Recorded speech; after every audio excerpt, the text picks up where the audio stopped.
1-2-1-2. Ladies and gentlemen, right now, we want to bring forth to the stage a very special guest, the undisputed. Nah, son, baby.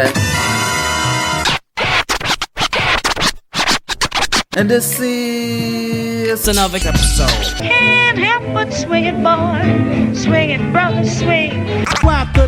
And this is your host. Nah, son, baby. Here we go. Microphone check 1-2-1-2. This is your host, Not Son, baby. And this is another episode of Swingers After Dark. And I'm with the head near in charge, Rio, the HNIC of Clubhouse. Wait. I'm not going to say Ohio because is it Louisville or Louisville? Which one? Country boy, Louisville. Listen, out east, we say Louisville, goddammit. We say Louisville. He's from the bluegrass state, but the Clubhouse is based in Cincinnati, Nasty Natty, right? Well, it's based in Louisville, but you know what I'm saying? The first home is, Cincinnati would be, at first was the first home, you know what I'm saying? But we based out of Louisville. So how long you've been running the Clubhouse? I'll say, 2021 now. Jumped off 2014. About 7 years. See, ladies and gentlemen, it's always the tall, light-skinned motherfuckers with pretty eyes who get the pussy. You feel me? That's true, though. You know what I'm saying? That's true, You know how it is, man. But you got to have a personality, too, so it come with everything. You know what I'm saying? I'm just blessed with the looks. Thank my mom and dad. You feel me? I'm glad you pointed that out because, a lot of dudes in the lifestyle, they think that just because you go to a party, to a swing party, to a lifestyle party, or even a fuck party, they think that women gonna automatically drop them drawers. So tell the people the ingredients of having a woman smitten by you. Well, I believe it's a sometimes I would say it's a lose-lose situation because it's like if you do a whole lot of inboxing and talking before the event, you actually trying to get to know the girl. But at the same time, when you inboxing before the event a little too much or a little too excessive, it's like you being creepy. They looking at you as you being creepy. So it's like a lose-lose, you know what I'm saying? But at the end of the day, see, he getting booty calls right now. See, this man's so busy. He getting booty calls. We gonna hang up. We'll do. I don't take calls while I'm at my events. So, but yeah, it's like a lose-lose. You know what I'm saying? But at the end of the day, if your personality's straight and you cool, she gonna vibe with you. You know what I'm saying? So you just gotta be respectful too. At the same time, you just can't, really just jump out there like, I know you walk around these parties, you seeing lots of lingerie and this and that, you might get a little excited, but at the same time, you just gotta, have a little pride about yourself and move like a gentleman regardless of what you're seeing, you know what I'm saying? Because we still, regardless if she's with lingerie and she's doing this, we still gotta respect the ladies, you know what I'm saying? The ladies run the LS. In other words, you got to finesse your way into the pussy. You got to finesse your way. You shouldn't be a caveman about it. You got to be a pharaoh. You got to be a king. You can't be a fucking Neanderthal and beat a chick over the head just to get the poo nanny. You feel me? Right. Just be a gentleman. No different from, when you're meeting the girl in the club, you know what I'm saying? You just got to be a gentleman, you know what I'm saying? Show that respect. And respect will take you a long way, you know what I'm saying? Respect and personality. But it's easy for Rio to say because he's tall and he got a beard, you know what I'm saying? So it's easy for him to talk his shit. So, everybody and their mama, they want to run a group. So we know the so-called perks of running a social group. What is like the downfall? Because not the downfall, the cons or the stuff that perturbs you. Because me personally, I don't want to babysit grown-ass people. Right. So what is some stuff that people don't see behind closed doors? They see all the lights, glitz, and glamour, but what goes into putting together an event and making sure everything runs smooth? First and foremost, when you building a group, you know what I'm saying? You start from the ground up. You don't go to different groups taking each other's members and I'm going to take this member from this group. I'm going to take this member from this group. Because then you're going to get like a mesh. You just got a whole bunch of people jumping ship from group to group. When I started my group, I started from the bottom. It means I took people that wasn't even LS and put them together, and they loved it, and now they LS. And then I built my group. And then if you got another group and you want to join my group, you ask us. We're not just gonna come and just take people's members from each group. You know what I'm saying? We try to keep our members, loyal and from the ground up. But it's hard running a group, man, because you are babysitting sometimes. You know what I'm saying? You got excessive alcohol, you got aggressive behavior. You know what I'm saying? It's so much different things that come with it. You know what I mean? So you just gotta, be on your P's and Q's and talk to everybody, talk to your group. That's why it's important to build your group from the ground up, because you really get to know each individual. If you switching different groups from different groups, you really don't have an identity. Well, I mean, not switching. I mean, when you're taking members from each group, you don't have an identity. You know what I'm saying? So you really gotta just, in the beginning, get your core group. You know what I'm saying? So how did you build your group? Because you have a fan base. A lot of these motherfuckers, they can't even pack a fucking kitchen, but you doing your thing. So how would you tell people to build a fan base? Just give them a little bit of game. Like I said, start from the ground up. Build your own members. Invite new members to parties and tell them the truth. Tell them everything about the group. You know what I'm saying? Don't lie to them. Just be honest on what your group is about.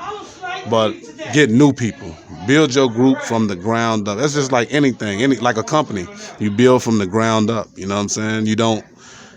You just don't just run around just doing any and everything. Build your product from the ground up, man. That's with anything. You know what I'm saying? So how did you get into the lifestyle? Oh, man, that's a crazy story. Like, we here for the shits. I got you. The only reason why I'm in the lifestyle is because I was going through a divorce. Now I'm at my ex, she got the apartment. I went home with my moms, so I'm working and shit. I meet a little chick. The chick approached me on the job, and we kicked it off right away. At the same time, I'm going through this divorce, so I'm like a year out in the divorce. So, me and the little chick got real close. You know what I'm saying? I took pictures with her and shit, and I was always in little, freak groups and stuff like that. So I'm taking pictures with the chick, and I posted some pictures of me and the chick in a group in Cleveland. I think it was Cleveland, Ohio. And when I posted the pictures, like, the guys was commenting, Ashley. Like, and I'm like, damn, Ashley in Louisville. You know what I'm saying? So I'm like, how these niggas in Cleveland know who she is? You feel me? And then I approached Ashley, like, you know what I'm saying? I was like, I said, these guys, they know you. So Ashley came clean. Ashley was like, well, I ain't gonna lie to you. I used to go to Ohio and swing with, his groups like ECE and Freak Fest, you know what I'm saying, in Columbus, Ohio. And I was like, you know what I'm saying? She was thinking I was gonna judge her. But by me going through my divorce and being, at home and you going through what you're going through, shit, I told her, take me to the next party, you feel me? So she takes me to my first party in Columbus in ECE. I think it was 2014. And that's how I got in the lifestyle. I actually was brought in by a female. I just noticed how much money they was making off the parties, and I like to build, so I'm like, yo, I'm having fun going to these parties, but shit, when I'm seeing people catch a check, I'm like, shit, I can do this. You feel me? But so that's how I got into lifestyle. But the difference between you and other promoters who want to hit a lick is that you actually put the work in. Yeah. So it's like, what is we'll get to that later, but what is the difference between, lifestyle women and vanilla women? Oh man, the difference between lifestyle and vanilla women really ain't having it, right? You know what I'm saying? Vanilla women is like me and you, just me and you feel me? And monogamy. Yeah. Therefore, lifestyle women is like, you can play, you know what I'm saying, but you still got to set little boundaries, but she's still letting you do your thing. You're not going to, like, for example, my ex-wife ain't going for none of this shit. You feel me? Mm-hmm. I could tell her my ex-wife would never go for none of this. No threesome, no nothing, no none of that. So she's vanilla. You feel me? And ladies and gentlemen, when we say vanilla, we're not talking about white women. We're talking about people who are not in the swing lifestyle. So that's what we mean when we say vanilla. Anyway, keep going. Yeah, so lifestyle women, they you get a lot of leeway when you with women in the lifestyle. Like they're a little acceptance to things like, oh, you are playing with other women, which is sexual. We call it playing. You know what I'm saying? Therefore, vanilla women, you can't go to a vanilla woman and say, yo, can I go see shorty just jumped in my inbox on Facebook? You know what I'm saying? She was like, what the fuck you talking about? You know what I'm saying? But when you in the lifestyle, like you got a lot of leeway with the women. It's like they accepted and it's understood. You know what I'm saying? So it's like,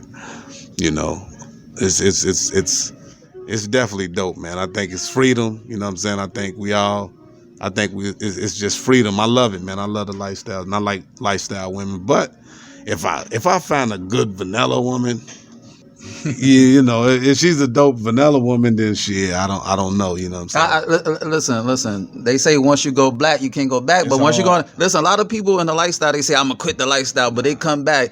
And Rio, he got out of a prison commonly known to everybody as a marriage. So now he's free as a bird. Ow. So, that's when you in the lifestyle and you're in a relationship, we call that consensual non-monogamy. You feel me? And back to you throwing parties. How was your first event? Was you like, damn, I didn't know it was gonna be this hard, Nah, my first event was a total flop. And what was crazy about it is I had my mom cook food. Wait, mom do know you in the lifestyle? Nah, she didn't know it was a lifestyle party, but I had her cook the food anyway, you know what I'm saying? I had the DJ and shit, selling tickets and shit, and it was a pajama party, and that motherfucker bounced. It flopped, man. I had like 8 people. So how did you not let that deter you, and how did you build up your brand from there? I came up with another strategy. I was like, okay, nobody wants to really drink and, drive and all that stuff, which is cool. And nobody wanted to go to a pajama party that was just like open in the community, you know what I'm saying, like a regular club. So I was like, fuck it. Why not just rent out a hotel suite and invite people to the suite? And whoever want to stay in the suite, they can stay in the suite. If you want to go home, get you a lift or whatever it is you do, or have a designated driver take you home. So the suite is better because now you just got like, if you only got 8 people in that club scene, they're looking at it like it's terrible. But if you got 8 people in the suite, it kind of looks like, okay, you building something, you know what I'm saying? So I started out with like the first party flopped. The second party, I had about 10 people in that suite. The third party, I rented out about 30 rooms at a hotel, and we had just the top floor. So that was my first 3 parties. The flop, getting better. Then I got up to 30 rooms at first. So do you work with other social group owners in the Midwest? Yeah, I work with Dana, and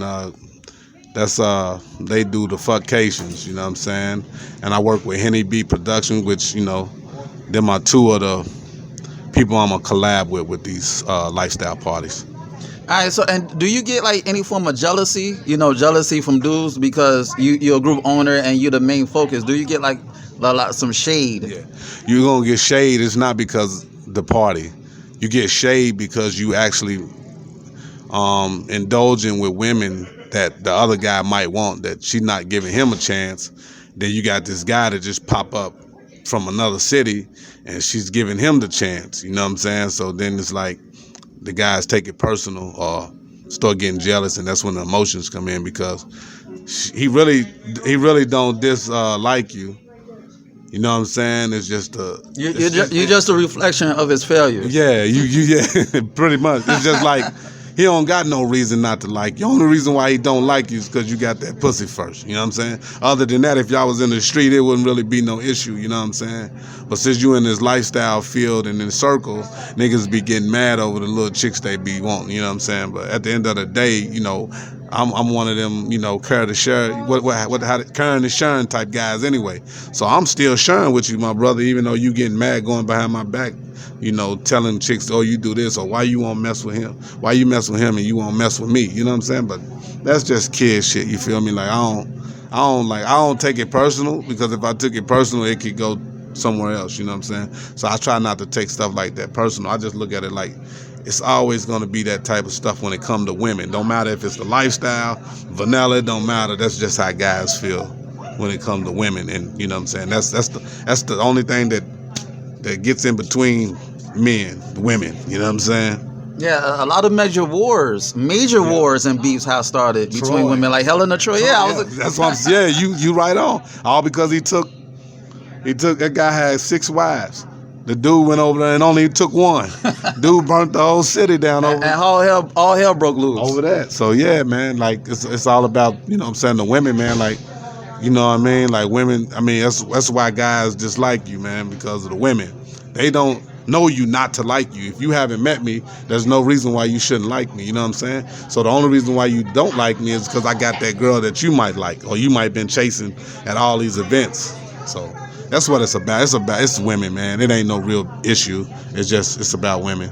So how did you build your team? Because you have a strong team. How did you build your team? So I started with Tara in Cleveland. We started, like, she was with me when it was flopping. I had some other crew members on the team, and I got, I removed them. So I was like, I asked Tara, like, how you think we should pick our next members? And she was like, well, let's do like a Clubhouse award type thing, where it was like, whoever get Mr. Clubhouse, put them on the team. Whoever get Mrs. Clubhouse, put her on the team. And whoever get the best hospitality award, put her on the team. So Keita, you know what I'm saying, she got the hospitality. Brooklyn got Mrs. Clubhouse, and Chocolate Boy got Mr. Clubhouse, and that's how I built my team. So actually the group picked the team, they just didn't know they was picking the team. That's how I know it was real, you feel me? So what is like your Super Bowl? Like what event is like your Super Bowl? Like what event is Clubhouse known for? My birthday bash, which I got a birthday bash. I got a birthday here party coming out August the 20th to the 22nd will be in Indianapolis. That's the comic book joint. Yeah. DC versus what's that other? Marvel. DC versus Marvel. But yeah, my first big party, remember I told you after the 30 rooms I booked, the next big party was like, I had a birthday party, and I said, yo, I'm gonna just get a birthday party and rent out a party bus and put everybody on that motherfucking party bus and see what happened. And that bitch took off. After that, everything just changed, bro. Like after that birthday bash, it changed. So that's the signature. So I done a red and white birthday bash. I done every. I didn't do one last year, but I try to do one every other year, you know what I'm saying? Like a birthday bash in August, you know what I'm saying? Make it kind of fair to my team members because they don't get but it's the signature party, so it's like, that's the party that created all of this, you know what I'm saying? That's the party that took me from the 30 rooms in a hotel to like, yo, let's book up the whole hotel, you feel me? So what else is in store with Clubhouse? Like, what do you have planned? What you gonna take this from Earth to Mars? Like, what else you have in store? We got like I said, we got the birthday bash up next. You know what I'm saying, and then we got something coming soon with Dana and them's. Damn, they're gonna be mad at me that I forgot the name. What's the name of Dana and them shit? Fuckcation. Yeah, the Fuckcation joint. I know it's Fuckcation, but they got a group title, what they call it. So, Next Level. Next Level, yeah. So Clubhouse and Next Level doing some shit on New Year's together. So it's gonna be crazy, you know what I'm saying? So, and that's it, man. And then March, you know, we try to do the parties March, August, kick back in November. So we try to do 3 to 4 parties a year. So March, I think we're gonna, you know, which I shouldn't be telling everybody, but I think we're gonna do the Coming to America, John. You feel me? So we're gonna do that, John. You know what I'm saying? And dress like the new coming to America and shit. And tell people, where did you get the name Clubhouse? It was really, man, it was just like, I always think groups. I just, you know, I wasn't thinking like motorcycle shit, you know, like motorcycle game. I was just like, fuck it, Clubhouse. And I got this dope ass logo. So, you know what I'm saying? I was like, damn, we kind of like took the kind of logo from the house party. You know what I'm saying? Remember the movie House Party, how they had that logo, the house? Yeah, and I was like, oh shit, I like that Clubhouse, you know what I'm saying? So we just put that together. And so you have a lot of good things going on for your social group. Yeah, and man, we got merch. We got everything you need, man. We got merch. We got, t-shirts, cups, you know what I'm saying? We doing parties back to back. We getting bigger. We sold this joint out. You seen it. So what is the wildest shit that you saw at a swing party? Oh man. Well, with you, that involves you. Oh, me? The wildest shit I think I ever did was, See, he got so much wild shit that he Yeah, I gets. got a lot of wild shit. Well, pick one of them. Um, Either you were involved or you seen or you heard. I walked in a room. With a chick. They was doing a 69, but I just walked in the room like I wasn't invited. Like the door was open. You know what I'm saying? I was just, you know how you just walk around the hotel, you just having fun and shit.